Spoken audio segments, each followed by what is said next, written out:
Destroyer. Great. The kid is still sleeping, his monster bobbing above him. Ugliest monster Destroyer has ever seen. Which figures. The wimpier kid, the grosser the monster. Days of scouting have led to this moment. The victim has been carefully chosen. He has three things going for him. 1, he's tiny. Of course, he's a newbie. 2, he's weak and wimpy. Of course, he's a newbie. 3, he sleeps on the ground. He's a cartoons freak. Every night he flops in the same spot, practically inches from the enormous screen. The scoop up will be a piece of cake. Destroyer steers around the many bodies that litter the massive lawn. Cartoons never stop on the big screen. The Flintstones is showing now. This is where he first saw Daffy Duck. This is the first time he's been back here since the worst thing that ever happened. The memory makes him want to cry, but he doesn't. He pulls up to the victim, stops. He punches the remote. Down comes Super Scoop, flush to the ground. Gently, toes on pedals, he inches the scoop forward till he feels resistance. The kid's body. He stops. The kid's monster, a watermelon-headed joker with green fangs the size of bananas, floats in the dawn like a balloon. Looks brainlessly down on the Destroyer. This is the tricky part. Destroyer readies his feet, takes a deep breath. Now! The scoop slides forward under the kid. Destroyer punches up, then reverse. Super Scoop thrusts skyward. Bulldogger rumbles. The kid wakens and wails. The monster vanishes in apricot-y mist. Destroyer churns. Past trucks on toward a gray hill that rises from the desert barren of even weed and insect, Destroyer stops at the edge of the desert. The red cradle is rocking on high. The newbie is shrieking, going nutso. Hold your pants on, Destroyer calls and laughs. He digs the clothespin from his pocket, clips it onto his nose, honks. Hold your smeller, and churns onward. Closer, the hill resolves itself into shades and scraps of gray, into socks. It's a heap, a mountain of dirty socks so disgusting that life in all its forms steers clear. In the red cradle, the newbie victim gets his first whiff. And now the red cradle rocks and lurches to the peals of terror from the doomed newbie.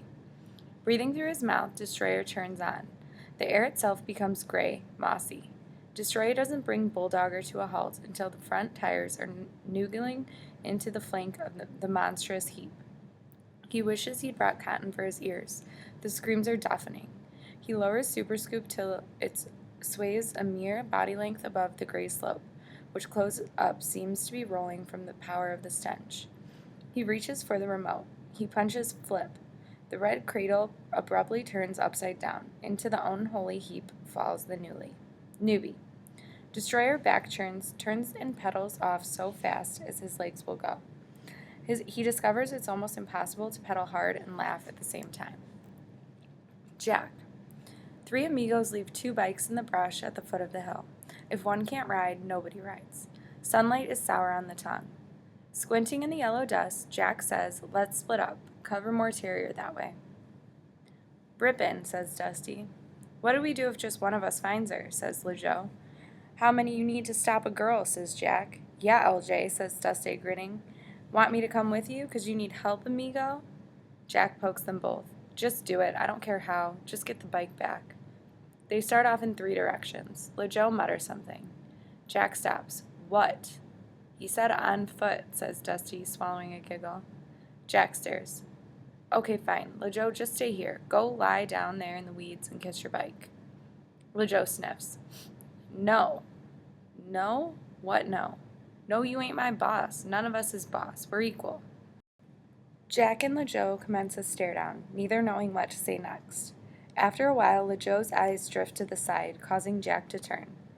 Dusty is standing square at the foot of the hill, looking up. What are you looking at? Says Jack. Dusty doesn't appear to have heard the question. His eyes are slits in the sun, but he doesn't shade them. His voice is dreamy. She came down that hill. They wait for more, but that's all, until he says it again, this time with a touch of wonder on the word down. She came down that hill. Jack opens his mouth but says nothing. He gives up. What's the use? He spits in the dust. Good. He walks off, but feels LeJoe's stare. Stops, turns. LeJoe is not looking. He's not just staring. He's staring funny. Strange. Jack shows his disgust with a blow of breath. Now what? LeJoe shrugs, blank-eyed. Nothing. I'll stand here all day, man. Another shrug. You're different, that's all. Different? Yeah. Different how? A third shrug. Unlike normal people, LeJoe prefers to communicate with his shoulders. Jack turns to Dusty. I look different to you? Let me see. Dusty curls his hands into tubes and stacks them and peers through the telescope. Yes, I think I see. Jack is taken aback. For a second, he half believes his goofy pal is actually detecting something. What? Dusty continues to study, nodding. Yes. What? Dusty looks up, his face serious. He speaks. Your bike is... He peers down the tube a final time. Gone. Jack blinks. If he doesn't leave this instant, he'll kill them both.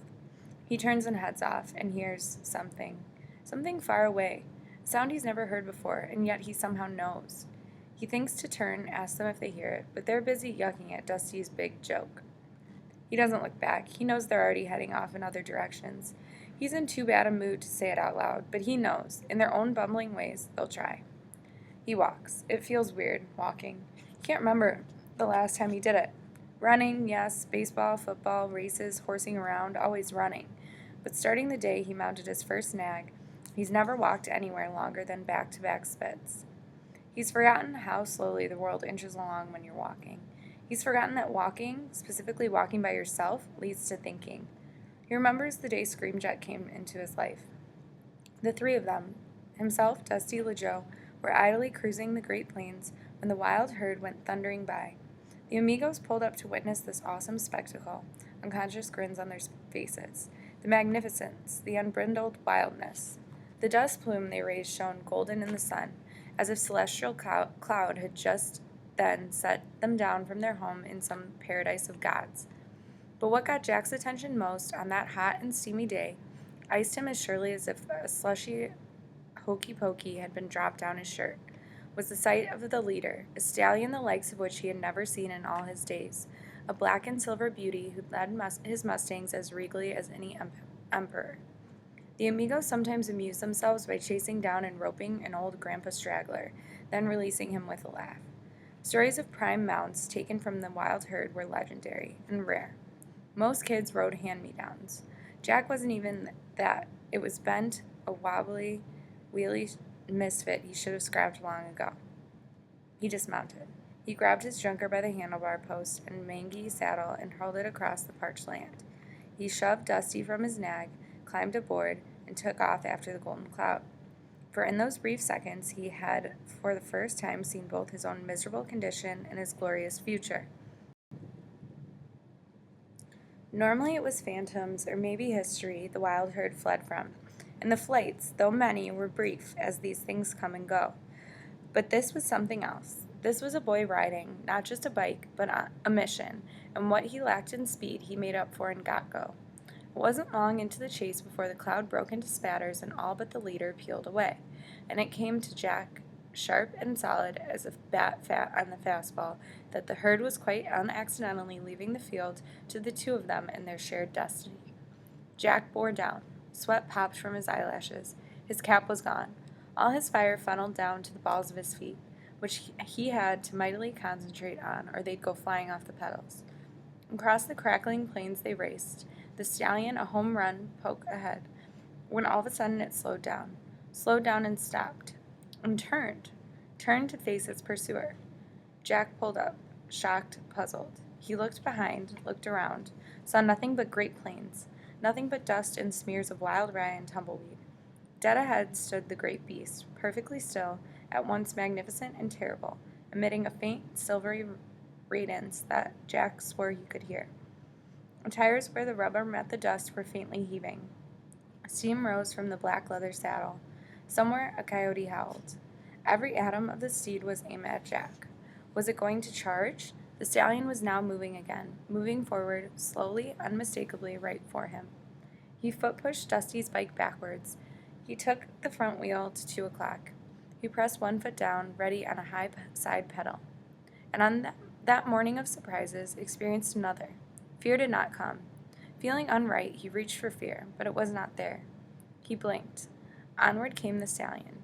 He could now hear the tires' ground crinkle, yet stare as he dared, he found no menace.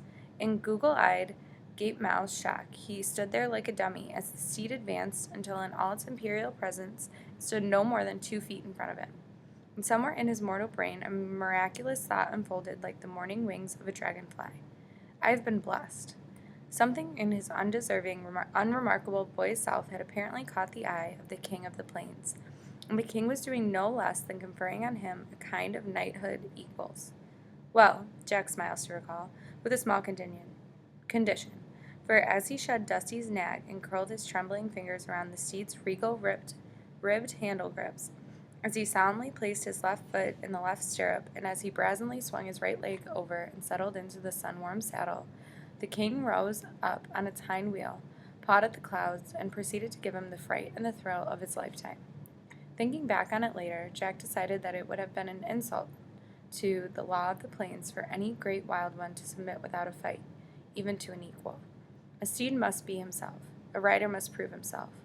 But for the moment there was no thinking, only hanging on for dear life as the stallion bucked and pitched and snapped and lurched in untamed fury to the unseat of its sitter. Most of the time, the only parts of Jack in touch with the careening bronc were his hands. His feet, legs, and butt were flouncing in the air. But somehow he hung on. And finally, the steed slowed to a trot, and just like that, was no longer wild. Was his. Amigos. Dusty and LeJoe have started out in different directions, but now find themselves dovetailing back to each other. Maybe we should separate, says Dusty. He looks at LeJoe but gets no answer. Jack said, So? Dusty pokes him. You know what? No answer. Pokes him again. Man, don't you ever want to know what? LeJoe's eyes are on his sneaker tips, kicking dirt balls. What? I'll tell you what. You always say so. So? Dusty cracks up. See? Pokes. So. I'm going to call you So Man. Still walking, he puts his face directly into LeJoe's, sees the faint lip curl. See? You want to say it again, don't ya? You're ready to say it again. So. LeJoe grins. He can't help it. So what do you think's going to happen if we find her? You all that big talk back there? I don't know, says Dusty. Lasso her? Yeah, LeJoe smirks. Right. Dusty kicks dirt balls. I'm just saying, I don't know. I just feel bad is all. It's one thing to lose your bike or to crack it up, but for somebody to steal it, man. And of all the bikes, that one? And a girl did it? That girl? Ain't just him, says LeJoe. It's costing us too. Look. He takes 2 steps running and kicks a stone. We're walking, ain't we? Dusty nods vigorously. You got that right. I hate it. Looks at his feet. Can't believe I'm doing it. All I'm saying is I feel bad. It could happen to any of us. Yeah. LeJoe shoves him sideways. Would you feel bad if it was my bike she stole? Dusty shoves back. Hey, you know it, LJ. We're amigos. He holds his fist out for a bump. LeJoe gives it a weak pat. A posse of snot sippers crosses their path. They're pedaling trikes furiously, chasing a rider in front of them, jabbing, firing cap pistols, some shouting along with the cap pop. Pow, pow, pow. Dusty lunges, holds the last kid by the trike seat. Hey, you seen Jack's bike around? Scramjet? It was stole by that girl, Jubilee. Huh? The snot sipper tries to pedal but goes nowhere. He tries to smack Dusty's hand away. Hey, he whines, let me go. His arms are flailing. Let him go, says LeJoe. Dusty lets him go. They walk some more. LeJoe scans the horizon. You talk too much. Dusty stops, shocked. Huh? What that's supposed to mean? LeJoe shrugs. What it says? Dusty stays behind, talks louder as LeJoe continues to walk. Where'd that come from? What's that got to do with anything, huh? Louder. Huh? All he sees is LeJoe's back. LeJoe's shrug. And now he's glad LeJoe isn't turning, because he's feeling his eyes sting, his lip quiver. He snatches at a little blue chicory flower, chews it, chews away the tears, the quiver, tells himself LeJoe doesn't know, Jack doesn't know, nobody knows that he still cries. Of all the big kids in Hokey Pokey, him, still. He trots to catch up, says with a blith, sobless flip, "Hey, I almost forgot. What did you mean back there? He's different." LeJoe shrugs, looks ahead, thankfully doesn't check his face for tear tracks. "Just that. He's different." "Okay," Dusty persists, "but how? How's he different?" LeJoe rolls his eyes. He's tempted to say it again. "You talk too much. Get that chin quivering." But a newbie, littlest of the little, bolts from nearby tattooer screaming, "I'm a kid!" The newbie trips over his own feet, belly flaps, picks himself up, lurches suddenly sideways, and runs smack into LeJoe's legs. LeJoe, fright on his face, backs up, but it's too late. The tiny glute is already yanking up his shirt and showing off to LeJoe his brand new, barely dry tattoo. His skin is chalk white. His hair is the color of a cherry in Hokey Pokey. He yips it again. "I'm a kid!" LeJoe stares down, freezes. Dusty laughs a whopper. This is LeJoe's nightmare come true. When a first-day newbie pops out of tattooer, he goes to the first big kid he sees and shows off his tattoo. It's instinct for the newbie, duty for the big kid. It's his job to spend the first day with the newbie, get him squared away, tell him what he needs to know about life on Hokey Pokey. Dusty has done it many times. He hangs around tattooer just for the chance. Not LeJoe. LeJoe isn't good with little kids. He's always managed to avoid first-day newbies. Until now. Dusty stops laughing long enough to call, "Go, big bro!" The newbie looks straight up into LeJoe's stern eyes. He says it again. "I'm a kid!" "Congratulations," LeJoe replies dryly. It tickles Dusty to see the newbie take LeJoe's hand, finger actually. The tiny white hand curls around the giant brown finger. "My name is William," the newbie said. "What's yours?" LeJoe doesn't answer. LeJoe. "Cannot believe this is happening. How did he get stuck with this runt? What was he doing anywhere near the tattooer anyway? He's losing it. He's off his game. And he knows why. It's Jack. But not what Dusty thinks. Dusty can't see farther than the snot at the end of his nose. It's not the stolen bike and girl thing. It's something else. Something he saw back at the tracks. But what he saw wasn't the thing itself. What he saw was like a rustle in the brushes, a hint of something. He doesn't know what it is. He doesn't understand it. He can't see it. He doesn't want to see it. He only knows that it's bad. Way worse than a stolen bike. Way, way worse. William the runt keeps pulling LeJoe's finger. "What's your name?" the runt whines. "What's your name? What's your name?" "LeJoe!" he yells and yanks his finger away. The runt staggers backwards, falls on his butt as if hit by a gust of wind.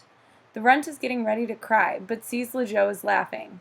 LeJoe can't help it, so the runt joins in. He pops up. He starts skipping along, pulling the big finger, piping to the world. "LeJoe! LeJoe!" The runt points. "LeJoe, what's that?" "Cartoons." "What's cartoons?" "Pictures." "What's—" "Don't ask." Up on the big screen, Roadrunner is chasing Wile E. Coyote. By law, LeJoe is supposed to stay with the runt the whole first day and do everything the runt wants. But who's going to know if he sneaks off while the runt is staring gaga at some cartoon? "Why don't you stay here and see for yourself?" he says to the runt. The runt thinks about it for 2 seconds. "No," he blurts and lurches off, dragging LeJoe. It's LeJoe's ordinary world, but it's all new to the runt. "What's that? What's that?" It's not enough just to see. The runt has to touch everything, try everything. "Trucks. You can drive them." The runt does. He sees the tiny legs churning pedals. Garbage truck, semi, tanker. "Doll farm. For girls," LeJoe says. But the runt goes and digs up his own anyway. "Tantrums. It's where you go bananas," LeJoe tells him. "What's bananas?" says the runt. "Hippodrome." The runt makes LeJoe join him in the mouth of the green hippo, then the pink one. Snuggle stop. LeJoe waits outside while the runt goes in. When the runt comes out, he shocks LeJoe and cuddles LeJoe's leg. LeJoe shakes him off. Jailhouse. 1,000 puddles. Playground. LeJoe is getting desperate. Every step along the grand tour of Hokey Pokey, he's on the lookout for a chance to ditch the run. And finally it happens. Halfway between the don't sign and the wall, he spots a herd of puppies, followed as always by a herd of newbies. Look, he says, stuffing the excitement into his voice. Puppies! The runt is already taking off when LeJoe remembers the 4 nevers. He has to give them to the runt. It's the law. He grabs the runt. Wait! The runt wails. Puppies! Just a sec, I gotta tell you something.